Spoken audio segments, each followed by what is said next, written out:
America में Donald Trump सत्ता संभालने वाले हैं, लेकिन उससे पहले ही इजराइल का वेस्ट बैंक को हड़पने का प्लान सामने आ चुका है। इजराइल के वित्त मंत्री बेजालिल स्मोट्रिच ने ऐलान किया था कि साल 2025 इजराइल के लिए जुडेया और समारिया यानी वेस्ट बैंक में संप्रभुता का साल होगा।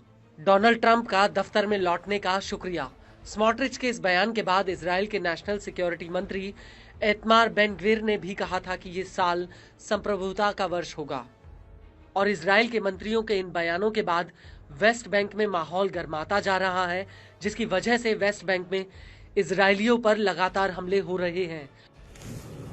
और अब इसी घड़ी में वेस्ट बैंक में इजरायलियों से भरी एक बस पर ताबड़तोड़ गोलीबारी हुई है। इस गोलीबारी में 12 साल के एक लड़के की मौत हो गई, जबकि कई लोग घायल हुए हैं। Israeli news agency times of Israel के मुताबिक यह बस जेरूसलम की तरफ आ रही थी, तभी जेरूसलम से कुछ ही दूर पर इस बस के ऊपर एक युवक ने गोलीबारी कर दी। वहीं इस हमले को लेकर इजरायली न्यूज एजेंसी हारेट्स का कहना है कि इस हमले में 3 अन्य लोग घायल भी हुए हैं।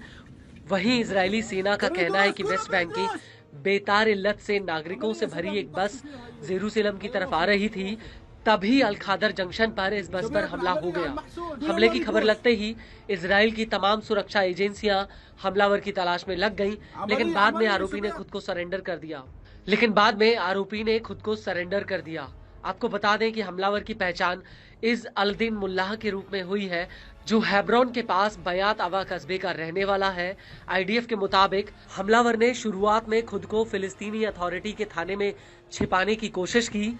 हालांकि कुछ मीडिया रिपोर्ट्स में ये भी दावा किया गया है कि थाने में उससे हथियार ले लिए गए और उसे अंदर नहीं आने दिया गया।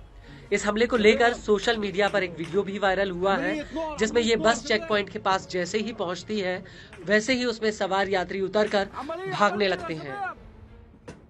आपको बता दें कि इस अटैक से पहले वेस्ट बैंक के नबलस कस्बे में जोसेफ मकबरे के पास इजरायलियों के ऊपर गोलीबारी हुई थी, जिसमें 3 लोग घायल हुए थे। रिपोर्ट्स के मुताबिक ये लोग बिना एजेंसियों को सूचना दिए यहां पर घूमने आए थे। और इस हमले से पहले भी पिछले हफ्ते वेस्ट बैंक के दक्षिणी इलाके में एक युवक ने आईडीएफ के ऊपर कार चढ़ा दी थी, जिसमें एक सैनिक गंभीर रूप से घायल हुआ था। रिपोर्ट्स के मुताबिक इस युवक ने इजरायली पुलिस के ऊपर कार चढ़ा दी थी, जिसमें एक व्यक्ति घायल हुआ।